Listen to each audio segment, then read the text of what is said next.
Bacaan Alkitab 16 Agustus 2021, 1 Samuel pasal 7, 1 Samuel pasal 8, Roma pasal 6, Yeremia pasal 44, Mazmur pasal 20, dan Mazmur pasal 21. 1 Samuel pasal 7.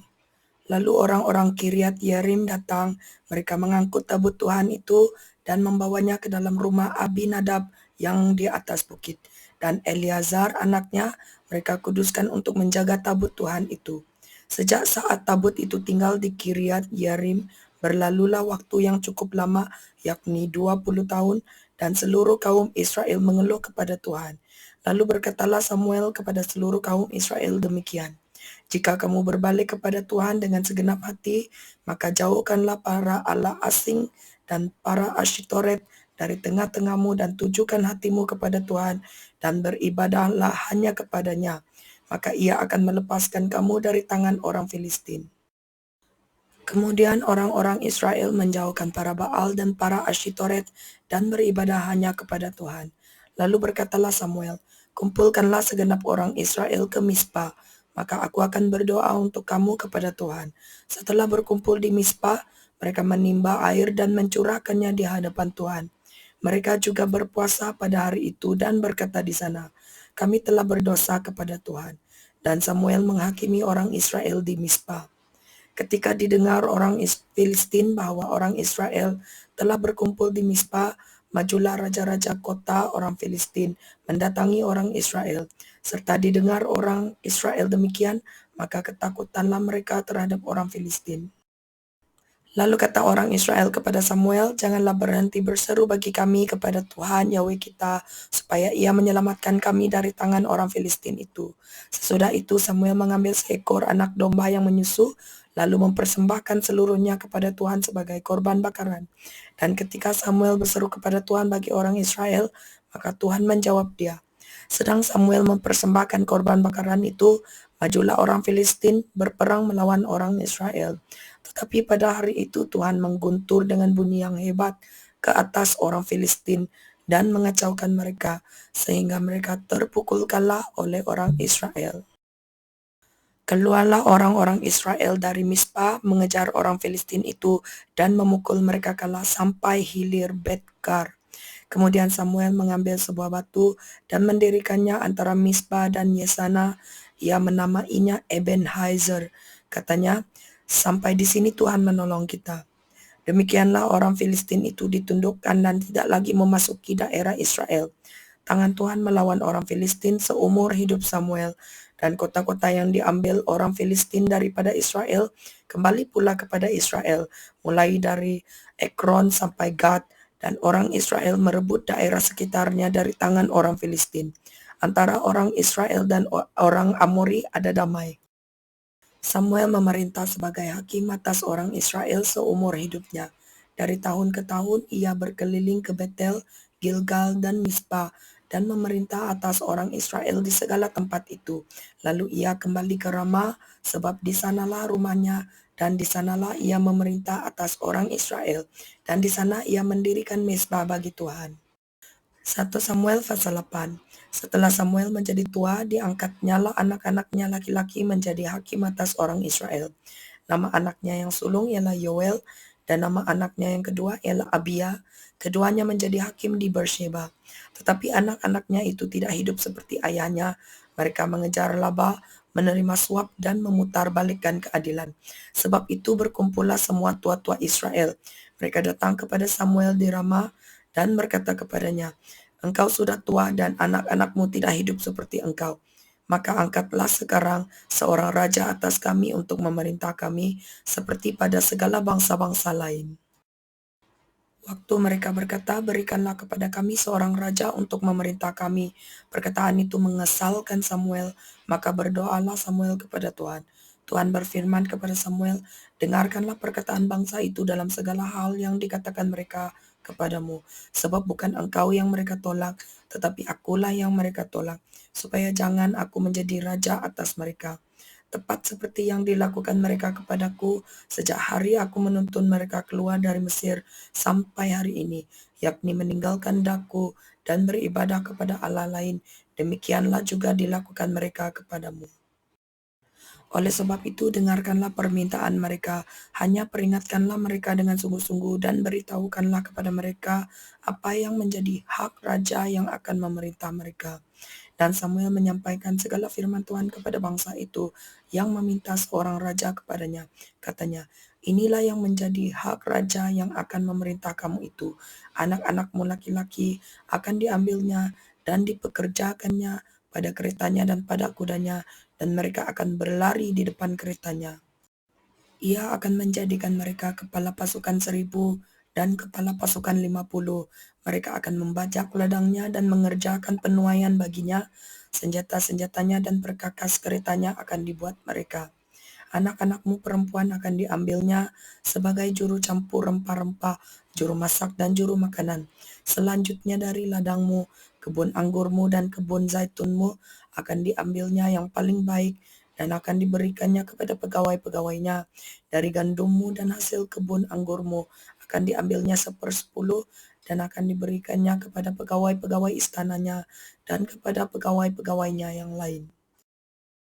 Budak-budakmu laki-laki dan budak-budakmu perempuan, ternakmu yang terbaik, dan keledai-keledaimu akan diambilnya dan dipakainya untuk pekerjaannya. Dari kambing dombamu akan diambilnya 1/10, dan kamu sendiri akan menjadi budaknya. Pada waktu itu kamu akan berteriak karena rajamu yang kamu pilih itu, tetapi Tuhan tidak akan menjawab kamu pada waktu itu. Tetapi bangsa itu menolak mendengarkan perkataan Samuel, dan mereka berkata, "Tidak, harus ada raja atas kami." Maka kami pun akan sama seperti segala bangsa-bangsa lain. Raja kami akan menghakimi kami dan memimpin kami dalam perang. Samuel mendengar segala perkataan bangsa itu dan menyampaikannya kepada Tuhan. Tuhan berfirman kepada Samuel, "Dengarkanlah permintaan mereka dan angkatlah seorang raja bagi mereka." Kemudian berkatalah Samuel kepada orang-orang Israel itu, "Pergilah masing-masing ke kotanya." Roma pasal 6. Jika demikian, apakah yang hendak kita katakan? Bolehkah kita bertekun dalam dosa supaya semakin bertambah kasih karunia itu? Sekali-kali tidak. Bukankah kita telah mati bagi dosa? Bagaimanakah kita masih dapat hidup di dalamnya? Atau tidak tahukah kamu bahwa kita semua yang telah dibaptis dalam Kristus telah dibaptis dalam kematiannya? Dengan demikian kita telah dikuburkan bersama-sama dengan Dia oleh baptisan dalam kematian, supaya sama seperti Kristus telah dibangkitkan dari antara orang mati oleh kemuliaan Bapa, demikian juga kita akan hidup dalam hidup yang baru. Sebab jika kita telah menjadi satu dengan apa yang sama dengan kematiannya, kita juga akan menjadi satu dengan apa yang sama dengan kebangkitannya. Karena kita tahu bahwa manusia lama kita telah turut disalibkan supaya tubuh dosa kita hilang kuasanya, agar jangan kita menghambakan diri lagi kepada dosa. Sebab siapa yang telah mati, ia telah bebas dari dosa. Jadi jika kita telah mati dengan Kristus, kita percaya bahwa kita akan hidup juga dengan Dia. Karena kita tahu bahwa Kristus sesudah ia bangkit dari antara orang mati, tidak mati lagi. Maut tidak berkuasa lagi atas dia. Sebab kematiannya adalah kematian terhadap dosa, satu kali dan untuk selama-lamanya, dan kehidupannya adalah kehidupan bagi Yahweh. Demikianlah hendaknya kamu memandangnya, bahwa kamu telah mati bagi dosa, tetapi kamu hidup bagi Yahweh dalam Kristus Yesus. Sebab itu hendaklah dosa jangan berkuasa lagi di dalam tubuhmu yang fana, supaya kamu jangan lagi menuruti keinginannya. Dan janganlah kamu menyerahkan anggota-anggota tubuhmu kepada dosa untuk dipakai sebagai senjata kelaliman, tetapi serahkanlah dirimu kepada Yahweh sebagai orang-orang yang dahulu mati tetapi yang sekarang hidup. Dan serahkanlah anggota-anggota tubuhmu kepada Yahweh untuk menjadi senjata-senjata kebenaran. Sebab kamu tidak akan dikuasai lagi oleh dosa, karena kamu tidak berada di bawah hukum Taurat, tetapi di bawah kasih karunia. Jadi bagaimana? Apakah kita akan berbuat dosa karena kita tidak berada di bawah hukum Taurat, tetapi di bawah kasih karunia? Sekali-kali tidak. Apakah kamu tidak tahu bahwa apabila kamu menyerahkan dirimu kepada seseorang sebagai hamba untuk mentaatinya, kamu adalah hamba orang itu yang harus kamu taati, baik dalam dosa yang memimpin kamu kepada kematian maupun dalam ketaatan yang memimpin kamu kepada kebenaran? Tetapi syukurlah kepada Yahweh Dahulu memang kamu hamba dosa, tetapi sekarang kamu dengan segenap hati telah mentaati pengajaran yang telah diteruskan kepadamu. Kamu telah dimerdekakan dari dosa dan menjadi hamba kebenaran. Aku mengatakan hal ini secara manusia karena kelemahan kamu, sebab sama seperti kamu telah menyerahkan anggota-anggota tubuhmu menjadi hamba kecemaran dan kedurhakaan yang membawa kamu kepada kedurhakaan, demikian hal kamu sekarang harus menyerahkan anggota-anggota tubuhmu menjadi hamba kebenaran yang membawa kamu kepada pengudusan. Sebab waktu kamu hamba dosa, kamu bebas dari kebenaran. Dan buah apakah yang kamu petik daripadanya? Semuanya itu menyebabkan kamu merasa malu sekarang, karena kesudahan semuanya itu ialah kematian. Tetapi sekarang setelah kamu dimerdekakan dari dosa dan setelah kamu menjadi hamba Yahweh, kamu beroleh buah yang membawa kamu kepada pengudusan dan sebagai kesudahannya ialah hidup yang kekal. Sebab upah dosa ialah maut, tetapi karunia Yahweh ialah hidup yang kekal dalam Kristus Yesus Tuhan kita. Yeremia pasal 44. Firman yang datang kepada Yeremia untuk semua orang Yahuda yang diam di tanah Mesir, di Migdol, di Tahpanhes, di Memphis, dan di tanah Patros. Beginilah firman Tuhan semesta alam, Yahweh Israel. Kamu telah mengalami segenap malapetaka yang telah kudatangkan atas Yerusalem dan atas segala kota Yahuda. Sungguh semuanya itu kini sudah menjadi reruntuhan dan tidak ada seorang pun diam di sana. Itu disebabkan oleh kejahatan yang telah mereka lakukan untuk menimbulkan sakit hatiku, yakni mereka pergi membakar korban dan beribadah kepada Allah lain yang tidak dikenal oleh mereka sendiri, oleh kamu atau oleh nenek moyangmu. Terus-menerus aku telah mengutus kepadamu semua hambaku, para nabi, dengan mengatakan, janganlah hendaknya kamu melakukan kejijikan yang aku benci ini. Tetapi mereka tidak mau mendengarkan dan tidak mau memperhatikan supaya berbalik dari kejahatan mereka dan tidak membakar korban lagi kepada Allah lain. Sebab itu kehangatan amarahku dan murkaku telah tercurah dan membakar kota-kota Yahuda dan jalan-jalan Yerusalem sehingga menjadi reruntuhan dan tempat tandus seperti yang ternyata sekarang ini. Maka sekarang beginilah firman Tuhan, Yahweh semesta alam, Yahweh Israel. Mengapakah kamu mendatangkan celaka besar kepada dirimu sendiri? Kamu mau melenyapkan laki-laki, perempuan, anak-anak dan bayi dari Yahuda dengan tidak meninggalkan sisa apapun? Mengapa kamu mau menimbulkan sakit hatiku dengan perbuatan tanganmu, yakni membakar korban kepada Allah lain di tanah Mesir yang kamu masuki untuk tinggal sebagai orang asing di sana? Mengapa kamu mau menjadi kutuk dan aib di antara segala bangsa di bumi? Sudah lupakah kamu kepada kejahatan nenek moyangmu, kejahatan raja-raja Yahuda, kejahatan para pemuka mereka, kejahatanmu sendiri, dan kejahatan istri-istrimu yang dilakukan mereka di tanah Yahuda dan di jalan-jalan Yerusalem? Mereka tidak remuk hati sampai kepada hari ini. Mereka tidak takut dan tidak mengikuti Tauratku dan ketetapanku yang telah kuberikan kepadamu dan kepada nenek moyangmu. Sebab itu beginilah firman Tuhan semesta alam, Yahweh Israel. Sesungguhnya aku mau menunjukkan wajahku terhadap kamu untuk kecelakaanmu, yakni aku mau melenyapkan segenap orang Yahuda. Aku mau mencabut sisa Yahuda yang berniat hendak pergi ke tanah Mesir untuk tinggal sebagai orang asing di sana. Mereka semuanya akan habis mati di tanah Mesir. Mereka akan rebah mati karena pedang dan akan habis mati karena kelaparan. Dari yang kecil sampai kepada yang besar, mereka akan mati karena pedang dan karena kelaparan, dan mereka akan menjadi kutuk, kengerian, kutukan, dan aib. Aku mau menghukum mereka yang diam di tanah Mesir, sama seperti aku telah menghukum Yerusalem, yaitu dengan pedang, dengan kelaparan, dan dengan penyakit sampar.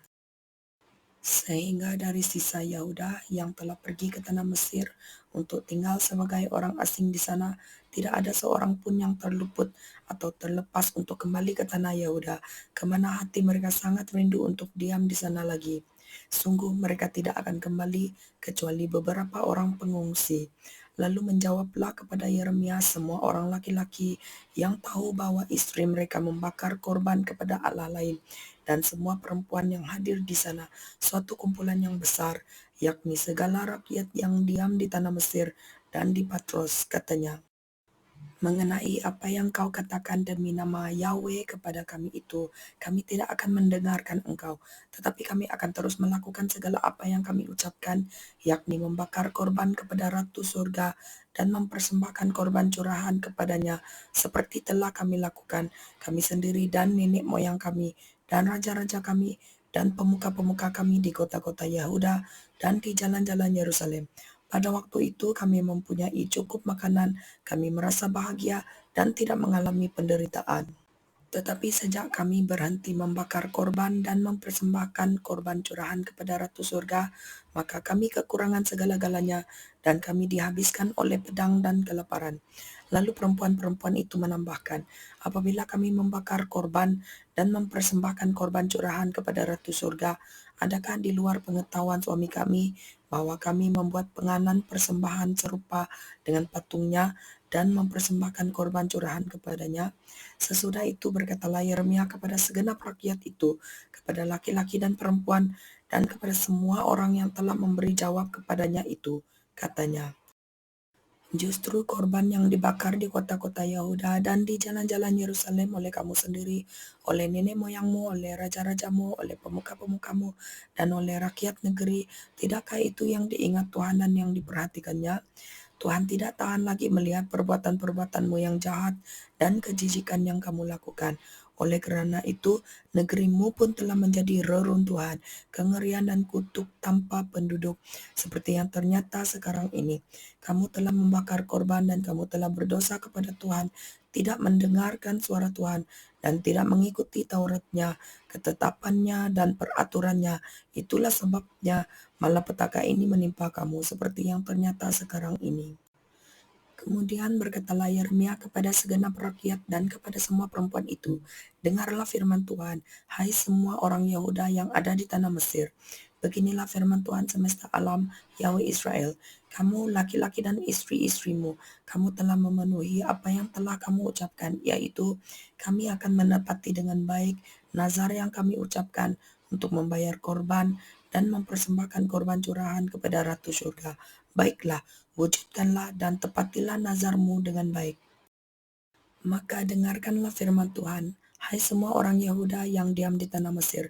Sesungguhnya aku telah bersumpah demi namaku yang besar, firman Tuhan, bahwa namaku tidak akan diserukan lagi oleh seseorang Yehuda di segenap tanah Mesir, dengan berkata, demi Tuhan Yahweh yang hidup.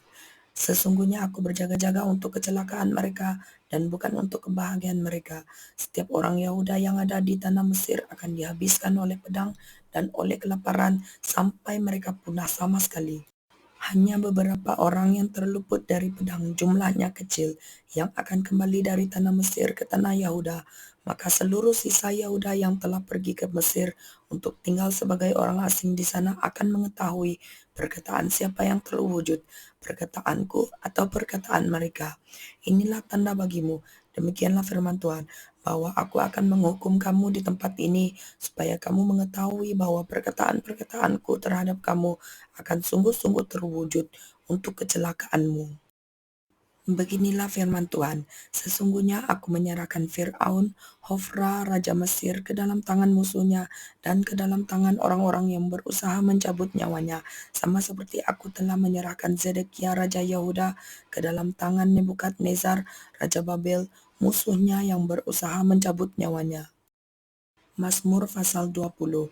Untuk pemimpin biduan, Mazmur Daud. Kiranya Tuhan menjawab engkau pada waktu kesesakan. Kiranya nama Yahweh Yakub membentengi engkau. Kiranya dikirimkannya bantuan kepadamu dari tempat kudus dan disokongnya engkau dari Sion. Kiranya diingatnya segala korban persembahanmu dan disukainya korban bakaranmu. Kiranya diberikannya kepadamu apa yang kau kehendaki dan dijadikannya berhasil apa yang kau rancangkan. Kami mau bersorak-sorai tentang kemenanganmu dan mengangkat panci-panci demi nama Yahweh kita. Kiranya Tuhan memenuhi segala permintaanmu. Sekarang aku tahu bahwa Tuhan memberi kemenangan kepada orang yang diurapinya dan menjawabnya dari surganya yang kudus dengan kemenangan yang gilang gemilang oleh tangan kanannya. Orang ini memegahkan kereta dan orang itu memegahkan kuda, tetapi kita bermegah dalam nama Tuhan Yahweh kita. Mereka rebah dan jatuh, tetapi kita bangun berdiri dan tetap tegak. Ya Tuhan, berikanlah kemenangan kepada Raja. Jawablah kiranya kami pada waktu kami berseru. Mazmur pasal 21. Untuk pemimpin biduan, Mazmur Daud. Tuhan, karena kuasa-Mu lah Raja bersukacita. Betapa besar kegirangannya karena kemenangan yang daripadamu. Apa yang menjadi keinginan hatinya telah Kau karuniakan kepadanya, dan permintaan bibirnya tidak Kau tolak. Sebab Engkau menyambut dia dengan berkat melimpah, Engkau menaruh mahkota dari emas tua di atas kepalanya. Hidup dimintanya daripadamu, Engkau memberikannya kepadanya, dan umur panjang untuk seterusnya dan selama-lamanya. Besar kemuliaannya karena kemenangan yang daripadamu, keagungan dan semarak telah Kau karuniakan kepadanya. Ya, Engkau membuat dia menjadi berkat untuk seterusnya, Engkau memenuhi dia dengan sukacita di hadapanmu. Sebab Raja percaya kepada Tuhan, dan karena kasih setia yang maha tinggi ia tidak goyang. Tanganmu akan menjangkau semua musuhmu, tangan kananmu akan menjangkau orang-orang yang membenci engkau. Engkau akan membuat mereka seperti perapian yang menyala-nyala pada waktu Engkau menampakkan diri, ya Tuhan. Murka Tuhan akan menelan mereka, dan api akan memakan mereka. Keturunan mereka akan Kau binasakan dari muka bumi, dan anak cucu mereka dari antara anak-anak manusia. Apabila mereka hendak mendatangkan malapetaka atasmu, merancangkan tipu muslihat, mereka tidak berdaya. Ya, Engkau akan membuat mereka melarikan diri dengan tali busurmu, Engkau membidik muka mereka. Bangkitlah ya Tuhan, di dalam kuasa-Mu, kami mau menyanyikan dan memazmurkan keperkasaanmu.